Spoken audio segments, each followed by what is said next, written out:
जोड़ो यात्रा को लेकर मंत्री प्रताप सिंह खाचरियावास ने पार्टी कार्यकर्ताओं के साथ बैठक का आयोजन किया, जिसमें तय किया गया कि शहर से ज्यादा लोग यात्रा में पहुंचे। सुखविंदर सिंह सुक्खू हिमाचल प्रदेश के 15वें मुख्यमंत्री बन गए हैं, जहां राज्यपाल राजेंद्र विश्वनाथ आर्लेकर ने उन्हें शपथ दिलाई। इस दौरान मंच पर राहुल गांधी, प्रियंका गांधी, कांग्रेस अध्यक्ष मल्लिकार्जुन खड़गे के साथ ही राजस्थान के मुख्यमंत्री अशोक गहलोत भी मौजूद रहे।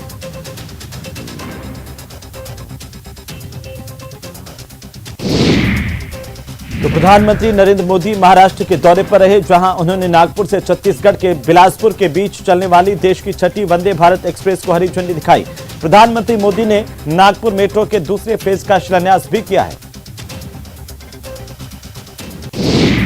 इस दौरान पीएम मोदी का ढोल बजाकर के जोरदार स्वागत किया गया। ढोल बजते देख पीएम भी खुद को नहीं रोक पाए और खुद ढोल बजाने पहुंच गए। जमकर प्रधानमंत्री ने भी ढोल बजाया। इसके बाद प्रधानमंत्री मोदी गोवा के पणजी पहुंचे शाम को, जहां उन्होंने 9वीं वर्ल्ड आयुर्वेद कांग्रेस के समापन समारोह में एम्स के आयुष अस्पताल का उद्घाटन किया। साथ ही 3 और नेशनल इंस्टीट्यूट का वर्चुअली उद्घाटन किया गया। तो प्रधानमंत्री नरेंद्र मोदी ने गोवा में मोपा इंटरनेशनल एयरपोर्ट का उद्घाटन किया। इस दौरान उनके साथ गोवा के मुख्यमंत्री प्रमोद सावंत और केंद्रीय नागरिक उड्डयन मंत्री ज्योतिरादित्य सिंधिया मौजूद रहे। केंद्रीय मंत्री भूपेंद्र यादव ने आज कूनो नेशनल पार्क में शोधकर्ताओं, वैज्ञानिकों, वन अधिकारियों की टीम के साथ समीक्षा बैठक की, जिसके बाद उन्होंने कहा कि सभी 8 चीते अच्छी तरह से अनुकूलन कर रहे हैं। उत्तराखंड के मुख्यमंत्री पुष्कर सिंह धामी ने वन्य जीव संघर्ष में मृत्यु होने पर अनुदान को बढ़ाकर 6 लाख कर दिया है। आपको बता दें कि इसके साथ ही घायलों को मिलने वाली 50,000 की सहायता राशि को भी सरकार की ओर से बढ़ाया गया है और 1 लाख किया गया है। खुद सीएम धामी ने इसकी जानकारी लोगों को दी। उत्तर प्रदेश के मुख्यमंत्री योगी आदित्यनाथ वाराणसी के दौरे पर आज रहे, जहां पर उन्होंने काशी विश्वनाथ मंदिर में पहुंचकर पूजा अर्चना की। दिल्ली बीजेपी के अध्यक्ष आदेश गुप्ता ने अपने पद से इस्तीफा दे दिया है। आदेश गुप्ता ने अपना इस्तीफा बीजेपी के राष्ट्रीय अध्यक्ष जेपी नड्डा को भेजा था, जिसके बाद जेपी नड्डा ने आदेश गुप्ता के इस्तीफे को स्वीकार कर लिया। कर्नाटक में हिंदू संगठनों की मांग पर राज्य सरकार ने बड़ा फैसला लिया। अब कर्नाटक के मंदिरों में सलाम नहीं संध्या आरती की जाएगी। ये नाम टीपू सुल्तान ने 300 साल पहले दिया था, जिसे अब बदला गया है। छत्तीसगढ़ के नारायणपुर में रविवार की सुबह पुलिस और नक्सलियों के बीच मुठभेड़ हुई है। घात लगाए नक्सलियों ने पहले आईईडी ब्लास्ट किया और उसके बाद जवानों पर अंधाधुंध फायरिंग की। इस पर जवानों ने भी मोर्चा संभाला। जवाबी कार्रवाई में एक नक्सली वहां से भाग छूटे। असम के मोरीगांव जिले में नंबर 1 मुरकटा गांव में ब्रह्मपुत्र नदी के कटाव से ग्रामीणों के घर बह गए हैं, जिसकी वजह से ग्रामीणों को भारी परेशानी का सामना करना पड़ रहा है। ग्रामीण यहां पर टेंट लगा करके रह रहे हैं। दिल्ली एनसीआर में वायु गुणवत्ता बेहद खराब बनी हुई है। रविवार को भी दिल्ली की वायु गुणवत्ता यानी कि एक्यूआई खराब श्रेणी में दर्ज किया गया।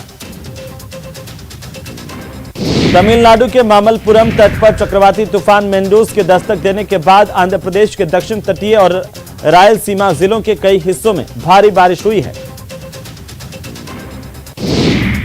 दिल्ली हरियाणा बॉर्डर के पास एक बार फिर से किसानों की पंचायत हुई, जिसमें हरियाणा, पंजाब, पश्चिमी उत्तर प्रदेश के किसान शामिल हुए, जिसमें आंदोलन के दौरान अपनी जान गंवाने वाले किसानों को मुआवजा और सरकारी नौकरी देने की मांग की गई। साथ ही आज ही के दिन 1 साल पहले किसान घर वापस लौट गए थे। दिल्ली हरियाणा बॉर्डर पर फिर से किसान इस दिन जुटे। वाराणसी की सड़कों पर केंद्रीय स्वास्थ्य मंत्री मनसुख मांडविया साइकिल चलाते हुए देखे गए, जहां स्वास्थ्य मंत्री मांडविया ने स्वास्थ्य अधिकारियों के साथ कैंटोनमेंट क्षेत्र में मलदहिया सरदार पटेल की प्रतिमा तक साइकिल रेस लगाई। विदेश मंत्री डॉक्टर एस जयशंकर वाराणसी के दौरे पर हैं, जहां पर उन्होंने वाराणसी में काशी तमिल संगम में हिस्सा लिया। साथ ही महाकवि सुब्रमण्यम भारती के घर जाकर के परिवार के लोगों के हालचाल भी जाने। लोकसभा स्पीकर ओम बिरला जयपुर पहुंचे, जहां डॉक्टर भीमराव अंबेडकर महोत्सव पर जयपुर में संविधान कथा के आयोजन में लोकसभा स्पीकर शरीक हुए और इस दौरान उन्होंने कहा कि भारतीय संविधान दुनिया के सर्वश्रेष्ठ संविधानों में से एक है। भारत जोड़ो यात्रा के दौरान राहुल गांधी राजस्थानी रंग में रंगे हुए नजर आए। जहां भारत जोड़ो यात्रा में राहुल गांधी बैलगाड़ी पर नजर आए और करीब 500 मीटर तक राहुल ने खुद बैलगाड़ी की सवारी की। बीएसएफ ने रविवार को पंजाब के अबोहर इलाके में हथियार बरामद किए हैं, जिनमें से 2 AK-47 rifle, 4 rifle magazine, 2 pistol, 4 pistol magazine और कारतूस बरामद किए गए हैं। आगे की जांच जारी है। उधर मध्य प्रदेश में शिवराज सरकार हुक्का बार बंद करने की तैयारी कर रही है। इसके लिए सरकार एक बिल लेकर के आएगी। बिल पास होने के बाद बिना किसी वारंट के पुलिस न केवल गिरफ्तारी करेगी बल्कि तुरंत कार्रवाई भी ऐसे हुक्का बारों के खिलाफ करेगी। सिरोही के शिवगंज में गैस सिलेंडर में जोरदार धमाका हुआ, जिसके बाद घर में भीषण आग लग गई। वहीं हादसे में 10 साल के एक मासूम के जिंदा जलने की खबर है। संसद की स्थायी समिति ने देश में तंबाकू उत्पादों और अल्कोहल के सेवन पर प्रभावी रोक की सिफारिशें की हैं। समिति ने सिंगल सिगरेट बेचने पर रोक लगाने का प्रस्ताव भी दिया है। तंबाकू यूज पर रोक और जीएसटी बढ़ाने का तर्क भी दिया गया है।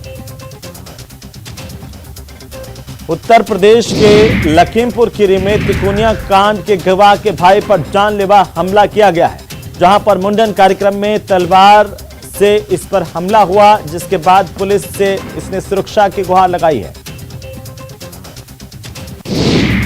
जम्मू कश्मीर में ठंड का सितम लगातार जारी है और ठंड के बीच भारी बर्फबारी भी हो रही है और इसकी वजह से राजौरी के मुगल रोड पर पीर पांजाल रेंज में सड़कें बंद हो गई। इसके बाद यहां से बर्फ को हटाया गया। इसका असर अब मैदानी इलाकों में भी पड़ रहा है और कई इलाकों में शीतलहर चलने की संभावनाएं हैं।